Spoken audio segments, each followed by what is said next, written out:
국내 경제 상황으로 넘어가 보겠습니다. 일단 그 센터장님 보시기에는 최근에 우리 국내 경제 상황이 좀 어떻습니까? 기업들의 실적은 상당히 좋거든요. 네. 그러니까 동행성 지표는 괜찮습니다. 예. 지금 10월 20일까지 수출도 아주 잘 나왔죠. 예, 굉장히 잘 좋습니다. 나왔고. 근데 이제 선행성 지표들이 좀 걱정이 있는 것 같아요. 아, 그래요? 이제 뭐 통계청에서 앞으로의 경기를 좀 가늠하라고 경기에 대해서 선행성을 가진 경기 선행지수라는 게 결국 미래의 경기를 보라고 만들어 놓은 건데 경기 선행지수가 6월에 고점을 치고 예. 7월과 8월에 하강을 하고 있습니다. 예. 그러니까 전체적으로 경기 둔화에 대한 걱정이 좀 있는 것 같고 그리고 이제 코스피와 경기 선행지수가 되게 조금 늘 그런 건 아닌데 그래도 코스피와 비슷한 궤적을 그리는 게 우리가 주식도 경기에 대해서 선행한다고 하지 않습니까? 예. 그렇기 때문에 코스피와 경기 선행지수가 비슷한 궤적을 그린 경우가 많은데 코스피의 고점도 공교롭게 6월이었죠. 3,300. 예, 그래서 그러네요. 예.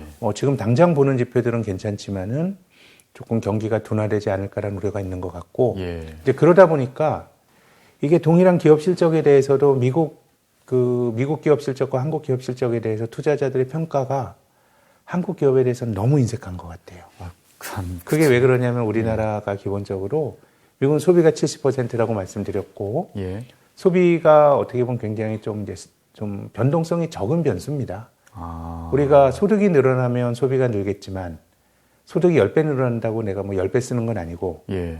내가 쓰다가 소득이 없어졌다 그래서 안 쓰는 건 아니잖아요. 그렇죠. 그래서 굉장히 게 있으니까. 이익 자체가 굉장히 어떻게 보면 소비 중심의 경제는 변동성이 적고 한국은 소위 말하는 시클리컬한 기업들이 굉장히 많기 때문에 특히 그것이 중국 경제에 연동이 된 기업들이 굉장히 많기 때문에 투자자들이 3분기 실적을 보더라도 미국은 뭐 내년에 둔화가 되더라도 뭐 그래도 지금 보는 눈높이에서 크게 뭐 다운 리비전은 없을 거라고 생각하는데 한국은 그걸 잘 안 믿는 거죠. 반도체가 대표적이고요. 예. 숫자가 좋은데 주가가 잘 못 오르잖아요. 예. 그렇기 때문에 경기 둔화에 대한 우려가 금융시장에는 어느 정도 이미 투영이 되고 있다라는 게 제 생각입니다. 그리고 우리나라 지금 물가 상황은 좀 어떻습니까? 일단 지표상으로 봤을 때는 뭐 한 2% 정도 넘는 걸로 계속 나오긴 하는데 그 체감 물가는 사실 굉장히 높거든요. 네, 체감 물가. 저도 이렇게 뭐 물건을 사거나 다녀보면은 불과 1년 사이에 물가가 상당히 올랐다는 게 느껴지는데 네. 지금 센터장님 보시기엔 우리나라 지금 현재 물가 상황 어떻게 좀 보세요? 좀 높죠. 우리나라 뭐 2.5% 전후하는데, 근데 제가 그 소비자 물가라고 하는 거는 각 나라의 통계를 관장하는 정부기구에서 그 나라 국민들의 소비 패턴을 갖고 이제 정합니다. 이제 중국 같은 경우는 돼지고기 같은 것들이 소비자 물가에 많이 반영이 되는데 한국은 실제로 좀 살기가 어렵다고 생각하는 것이 우리는 주거비가 제대로 반영이 안 돼요. 그렇죠. 물가 안에. 예. 근데 지금 뭐 집값이 올라가고 뭐 월세 같은 건 반영이 되지만 전세도 100% 반영 안 되기 때문에 예. 실질적으로는 뭔가 이제 비경직적으로 에너지 가격이 올라가더라도 우리가 운전하는 분들은 휘발유 넣어야 되잖아요. 그리고 또 주택 가격, 주거 비용이 높아지는 것도 뭐 해야 되는데 어떤 필수재들의 가격이 굉장히 높아지고 있어가지고 조금 그 물가보다는 우리 그 생활인들이 느끼는 삶의 고통은 더 클 것 같고요. 뭐 그런 거라 그러면 이제 이게 물가 계속 높아지긴 어려울 거예요.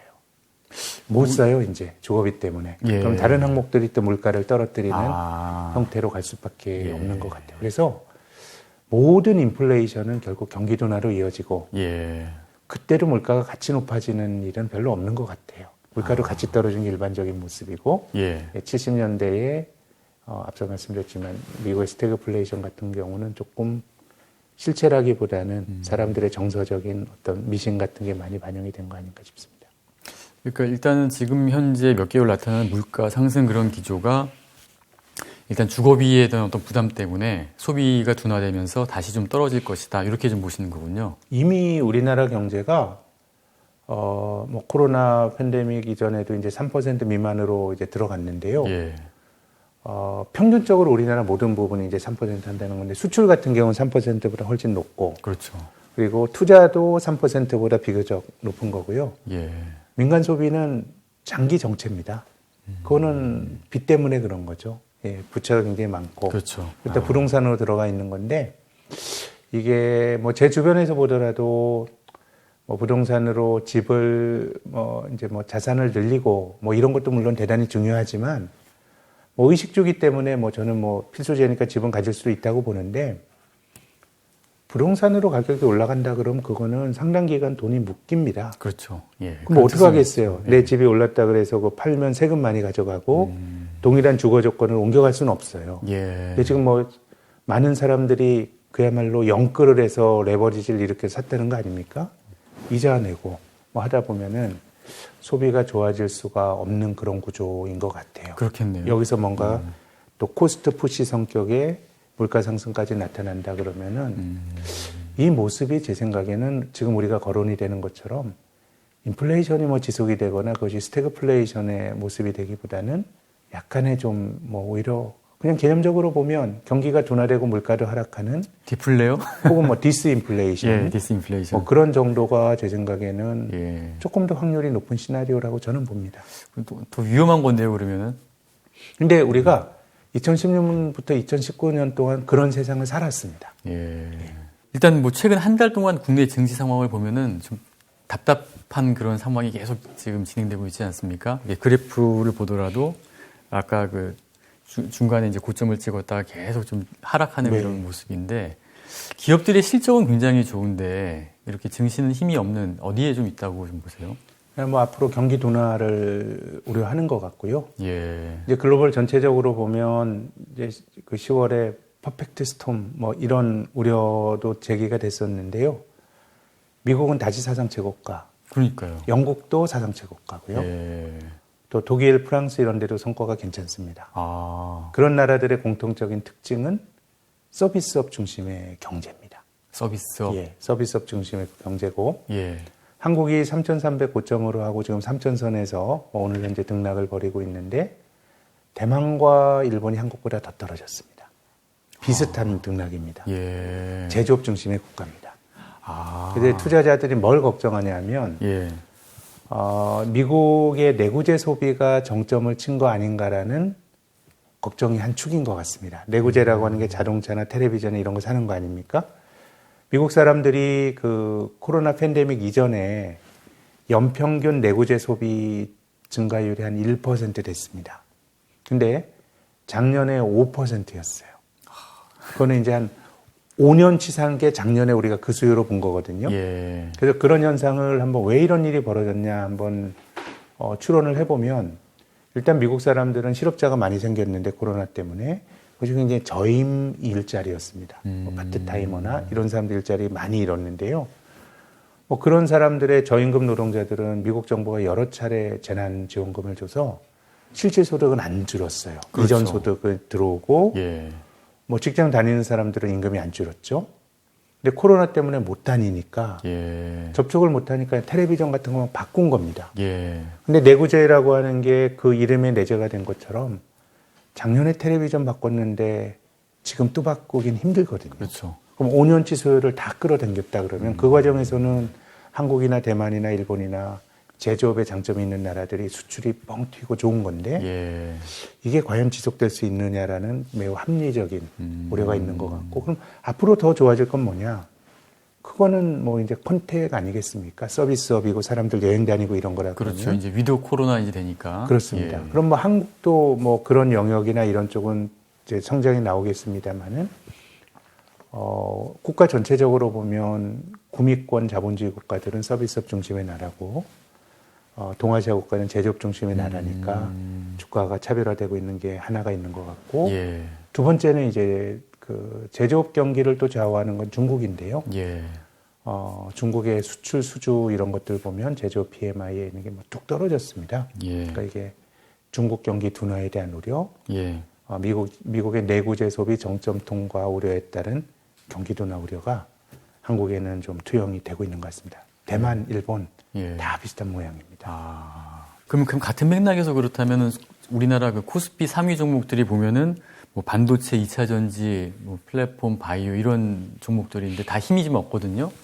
지금은 괜찮지만은 향후에 좀 안 좋아질 거라는 그런 게 좀 반영이 됐다고 봐야 될까요? 근데 이미 많이 반영이 되고 있는 것 같습니다. 이미? 예, 다 20%, 30% 밀려 있거든요. 예. 그런 거라 그러면 이것이 진짜 어디가 바닥이냐 바로 돌아설 것 같지는 않은데 어느 정도 주가가 많이 반영하고 있는 거는 주가의 바닥을 정확히 할 수는 없고요.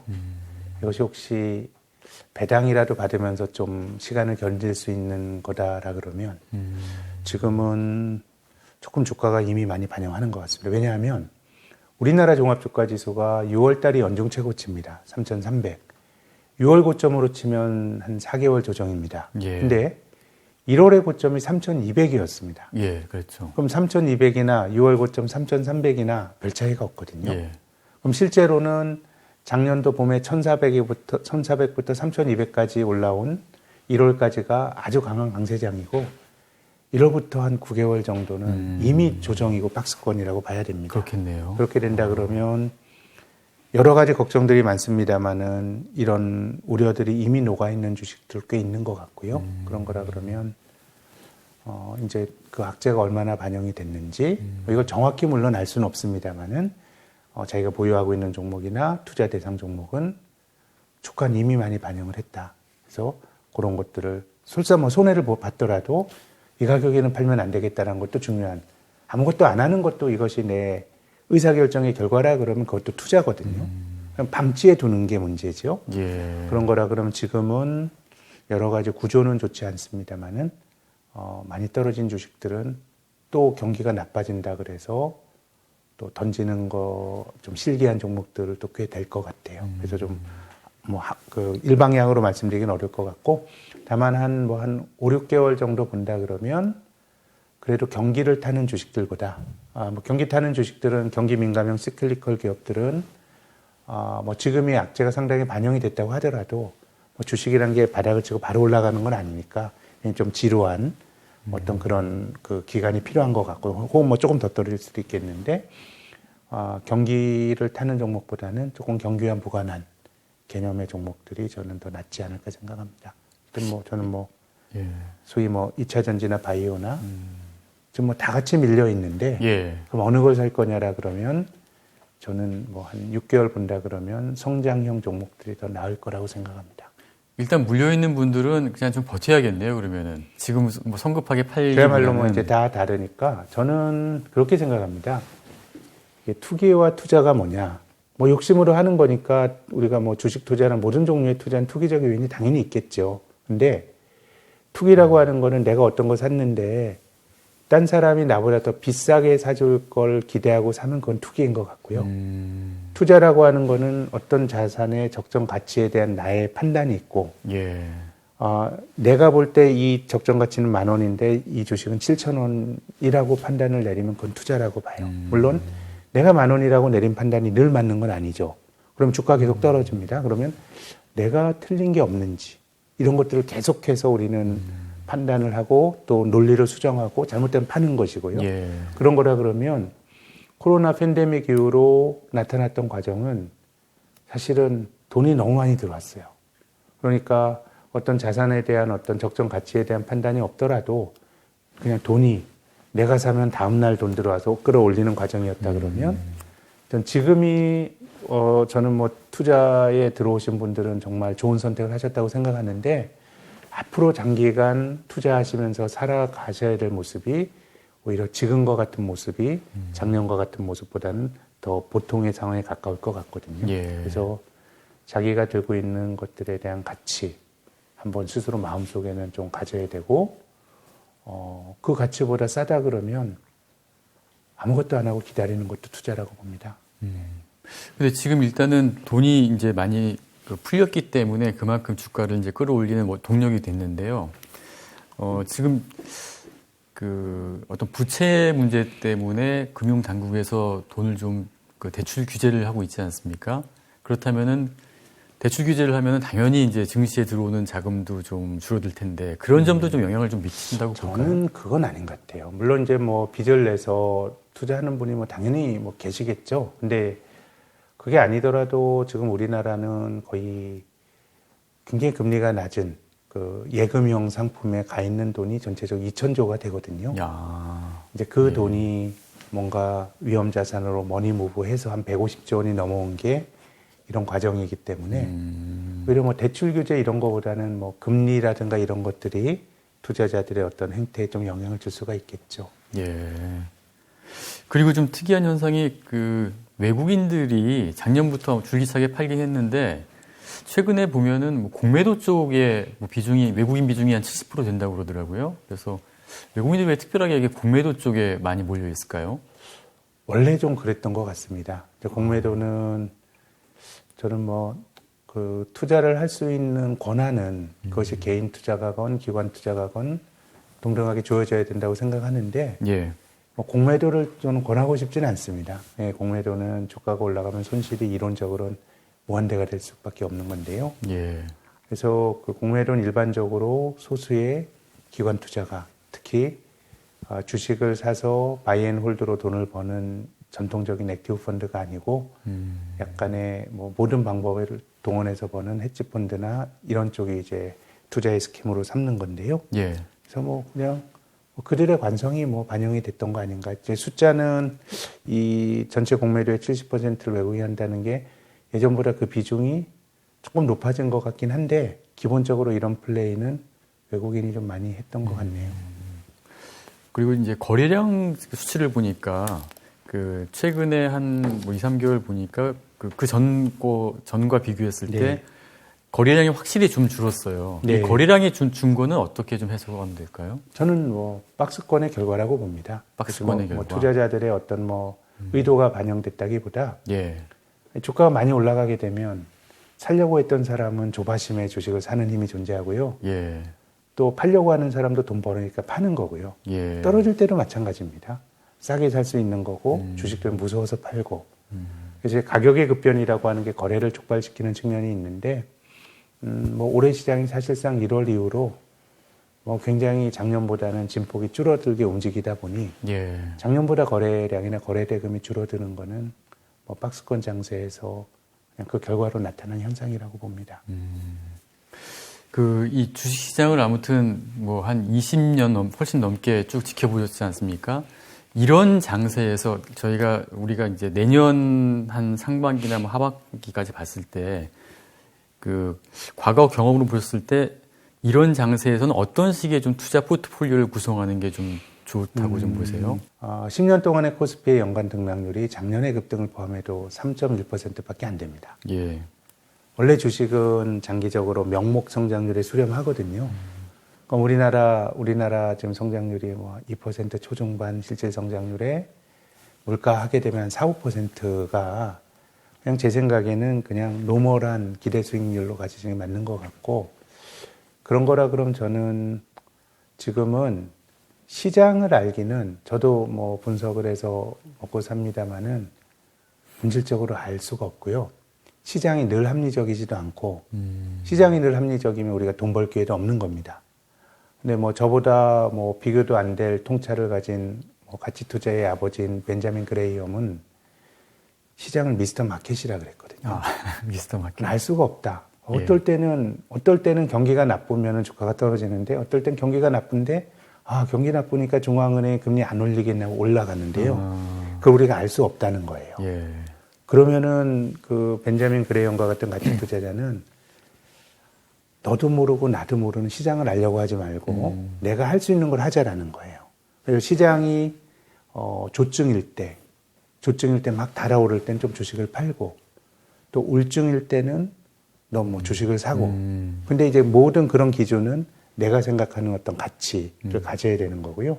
그런 거라 그러면 지금 투자자들이 하셔야 될 일은 내년 장이 어떻게 될 거냐 그런 판단은 있으면 좋은데 그게 일종의 어떤 그런 식의 그 선언적인 프레임이 없으면 시장에서 벌어지는 게 모두 무작위거든요.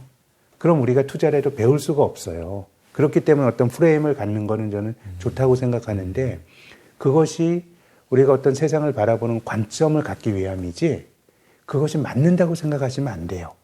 뭐 전망하는 입장에서 저도 예언을 하는 게 아니라 전망을 할 뿐이거든요. 그러면은 투자자들은 지금은 내가 가지고 있는 그 자산은 어떤 거 갖고 있고 이 기업의 가치는 어느 정도 되는지를 시장을 전망할 게 아니라 내 가진 포지션에 집중을 해서 고민을 하시라는 조언을 좀 드리고 싶고요. 그러면 투자가 이렇게 어려운 거냐? 어려운 거죠, 투자가. 그러면은 제가 이 고객들과 이제 물론 그 알미라고 하는 게 대단히 복잡하고 뭐 아카데믹한 이런 건 아니에요. 예. 우리가 상식선에서 기업의 재무제표로 볼 수 있는 그런 정도의 능력인데, 이제 저희 이렇게 고객들 보면, 그렇게 그러면 언제 투자해? 그러니까 투자를 너무 짧게 생각하시면, 평생 한다고 생각하시면, 지금은 집중할 때 집중을 하는데, 일단 내가 관심을 가진 종목의 본질적인 가치, 내가 갖고 있는 종목의 본질적 가치, 여기 집중을 해야 되는 게 맞는 것 같고, 다만 이제 그래도 이제 저희들이 갖고 있는 견해 말씀을 드리면, 어쨌든 한국이나 중국이나 경기라는 게 일종의 추세가 있거든요. 한 달 꺾였다가 다시 좋아지거나 이런 건 아니니까. 예. 전체적으로 경기 사이클은 한국 쪽에는 조금 호조적이지 못한 것 같고요. 이런 흐름이 내년 상반기 정도까지는 가지 않을까라는 생각이고, 그 과정에서 배당이라든가, 작년과 같은 수익률이 굉장히 이례적인 거라 그러면 10년 동안 코스피가 연평균 3% 움직였어요. 거기서 배당으로 한 2% 받고 이런 게 되게 큰 거거든요. 배당이라든가 아니면 경기에 연동이 되는 종목보다는 그래도 성장의 개념이 들어갈 수 있는 종목들, 이런 것들이 상대적으로 좀 낫지 않을까 생각합니다. 아무튼 근데 과거에 쭉 보셨겠지만은 그 시대를 이끌어가는 그 주도 산업이 있고 주도주가 있잖아요. 그러면 이제 앞으로 한 10년 정도를 봤을 때 지금 다들 얘기하는 거는 친환경 쪽, 전기차, 2차 전지 이렇게 쭉 얘기 나오고, 또 우리나라 같은 경우에는 지금 K 콘텐츠가 굉장히 좀 유망하다라고 이제 쭉 얘기가 나오고 있는데, 그 센터장님 보시기에는 그 향후 앞으로 좀 주도 섹터가 될 수 있는 부분이 어디가 좀 있다고 보세요? 저도 비슷한 범주를 말씀드리고 싶네요. 친환경 같은 것도 될 것 같고, 다만 이제 친환경은 이것 자체가 그냥 공동체의 선택이거든요. 그래서 지금처럼 이제 원자재 가격이 올라가고 이런 것들이 이 친환경 사회로 가는 과정에서 마찰적인 우리 비용을 치르고 있다고 생각하는데, 그럼 이 비용이 커졌을 때 그럼 그걸 계속 감내할 거냐, 정치인들이. 10월 들어서 나온 굉장히 재미난 뉴스가 노르웨이가 산유국이거든요. 근데 지금 이제 기름을 팔아서 먹고 사는 비즈니스에서 뭔가 다변화시키자라는 의견을 갖고 있었는데, 기름값이 올라가고 하다 보니까 이제는 병행한다고 얘기를 합니다. 그렇게 된다 그러면 친환경은 아주 장기적으로 보면 뭔가 그 성장의 트리거로서 우리가 아이디어를 찾아야 되는데, 에너지 쪽은 저는 오히려 지금이 아주 전술적으로는 6개월, 1년 본다 그러면은 반대의 역풍이 나타날 수도 있다는 생각은 듭니다. 독일 같은 데가 이제 대표적인데요. 독일이 올해 석탄을 그렇게 많이 썼다 그러네요. 독일도 근본적으로는 친환경인데 독일은 또 다른 구도가 있죠. 원전을 안 돌려야 된다라고 하는 게 있다 보니까 여기서 하나 포기한 거예요. 원전 가동을 안 하다 보니까 석탄을 많이 돌리게 되고 이런 일들이 벌어졌고, 그렇기 때문에 친환경이지만은 크게 보면 그게 대세지만 앞으로 한 1년 정도 놓고 보면 역풍도 나올 수 있다. 특히 에너지 쪽은 그런 생각이 들고요. 콘텐츠 쪽은 이게 그런 종목을 얻기가 힘들어서 그렇지, 지난 10년 이렇게 놓고 보면 한국에서 참 드문 성장 산업이었고요. 앞으로도 그런 흐름은 이어지지 않을까 생각을 합니다. 그래서 결국은 이제 중국 경제에 대한 판단이 중요한데요. 이 중국이 한 10여 년 동안 굉장히 좀 어떻게 보면 어려움을 겪으면서, 한국은 중국이 아주 나빴다가 좋아지는 국면에서 한국에 관련된 중후장대형 기업들이 그 덕을 보고 올라가는데, 그렇죠. 2011년, 2017년, 2020년인데 이게 지속되진 않았던 것 같아요. 그래서 경기 민감형 기업들이 크게 올라가는 거는 한 3, 4년에 중국이 한번 좋아질 때 나타나는 일시적인 흐름이었던 것 같고, 뭔가 추세적으로 좋았던 거는 결국 성장이 있어야 되는데 콘텐츠도 그런 범주에 좀 속할 수 있지 않을까 생각합니다. 경제 위기가 발생할 때마다 달러는 항상 좀 수요가 많지 않았습니까? 이제 상대적으로 환율이 달러 가치가 굉장히 올라갔는데, 지금도 마찬가지로 달러를 계속 그 사 모으는 전략은 어떻습니까? 위기라고 생각하시면은 사시는 게 좋고요. 위기는 언제 올지 모르지만은. 예, 근데 제 생각에 지금은 저라면 하지 않겠습니다. 아, 그래요? 왜냐하면 예. 원달러 환율 1,200원은 예. 위기가 없어도 가는 레벨입니다. 아. 그러니까 최근에 원달러 환율이 올라간 거는 굳이 말하면 원화 약세가 아니고요. 달러 예. 강세였습니다. 달러 강세. 엔도 약해지고 뭐 2016년에 트럼프가 이겼을 때도 원달러는 1,200원까지 갔고요. 예. 근데 여기서 더 올라가는 거는 그야말로 한국 경제에 고유한 위기가 있을 때 나타나는 겁니다. 예. 근데 그 고유한 위기는 뭐냐면 굳이 따지면 서울 외환시장으로 달러가 많이 들어오면 원화가 강해지는 거고요. 예.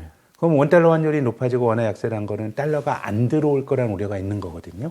그렇죠. 그건 이제 두 가지입니다. 첫 번째는 어떤 일로 외환위기 때처럼 외국인들이 자본시장에서 뭔가 팔고 나가든가.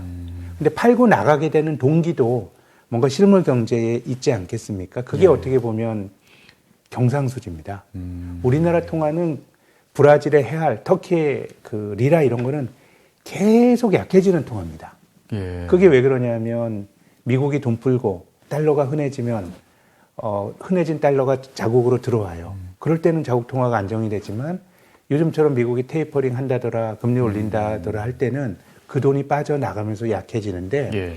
그런 나라와 한국과 대만 같은 나라의 본질적인 차이는 경상수지예요. 아. 우리나라는 GDP의 3% 이상의 달러가 계속 들어오니까 예. 이게 기본적으로 커런시가 무작정 약해지기가 힘든 구조고요. 또 우리나라처럼 기본적으로 제조업 경쟁력은 있고 내수가 취약한 나라는 불황형 흑자라도 계속 경상수 흑자가 생깁니다.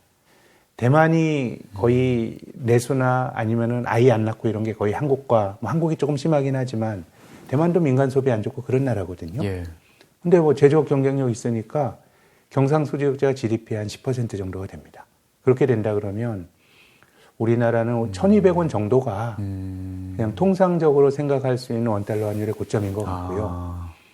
아. 그 넘어가는 거는 제 생각엔 좀 심각한 예. 뭐 외환위기, 달러가 없었잖아요. 2008년 글로벌 금융위기 때 1,600원까지 갔죠. 그때는 우리나라 은행들이 굉장히 좀 잘못 포지션을 잡아가지고 그때 우리나라 은행들 외화 불어날 뻔했습니다. 뭐 그런 1,600원까지 갔고 코로나 팬데믹 때 원달러 환율이 한 1,300원 언저리까지 갔습니다. 그때도 그런 걱정이었죠. 야, 이제 전 세계 교역이 얼어붙을 거야. 그럼 우리나라 경상수지가 거의 뭐 돈을 못 벌든가 적자로 갈 거라는 우려가 있을 때 원달러 환율이 휙 올라가는 거거든요. 예. 그런 거라 그러면 우리나라 또 제조업 경쟁력이 있기 때문에 환율이 올라가면 계속 나빠지기보다 높은 환율로 환율이 떨어지는 힘이 존재합니다. 그래서 저는 1,200원 언저리라 그러면 아주 나쁜 상황을 투자자가 어떤 확신이 가지고 계시지 않는다 그러면 달러 포지션을 잡기에 좋은 환경은 아닌 것 같고. 그렇죠. 이미 많이 예. 올라왔습니다. 근데 이제 지금은 우리나라 원화는 굉장히 강세 경향을 갖는 통화라고 말씀드렸는데 우리가 2018년에 원달러 환율이 1,000원 초반까지 갔습니다. 2010년, 11년에는 거의 1,000원까지 갔고 그래서 예전엔 그 이미 1,000원까지 갔었는데 지금은 한국이 중국과 좀 어쨌든 많이 얽혀 있고 중국 경제가 어렵고 미국은 조금 구조적으로 좋은 면이 있어서 환이 그렇게 강해지진 않을 것 같아요. 올라가는 힘도 제한적이고. 그래서 예전에는 원화가 1,000원이나 세 자릿수 대 간에 만에 이런 건 조금 힘들 것 같고 저희들이 보는 뷰는 1,200원에서는 그 위로 너무 많이 올라가는 것에 배팅하는 건 좀 좋지 않아 보이고 저점도 한 1,100원 내외가 아니겠는가. 그런 정도에서 저는 달러나 원화에 대해서 판단을 내리시면 큰 낭패는 안 하시지 않을까 생각합니다. 근데 이제 과거 10년처럼 미국이 계속 차별적인 성장을 해 나가면서 지금처럼 달러가 강하고 상대적으로 중국이 요새 좀 삐끗하는 것처럼 계속 좀 성장세가 좀 안 좋다. 그럼 우리 같은 경우는 좀 중국하고 연동이 많이 돼 있으니까 환율이 좀 원화가 좀 힘을 좀 못 쓰지 않겠냐 이런 좀 분석도 있는데 좀 어떻게 보세요? 그래도 한국은 어쨌든 물리적으로 경상수지라는 형태로 들어오는 게 굉장히 많고 있으니까. 중국 자체도 어쨌든 뭐 수출로 돈을 많이 버는 나라이니까 네. 그래서 그런 통화들은 쉽게 절하는 안 되는 것 같아요. 그러니까 예. 환율로 보면 터키, 브라질형과 한국, 대만, 중국형은 전혀 다른 다를 거라고 봅니다. 알겠습니다. 오늘 국내외 경제와 뭐 정치 상황 전반적으로 쭉 살펴봤는데요. 김학균 센터장님이 그 통찰력 있는 설명을 잘 해주셨습니다. 이 내용을 잘 보시고 그 투자 전략에 참고하시기 바랍니다. 오늘 출연해주신 김학균 센터장님 감사드립니다. 네, 감사합니다. 예.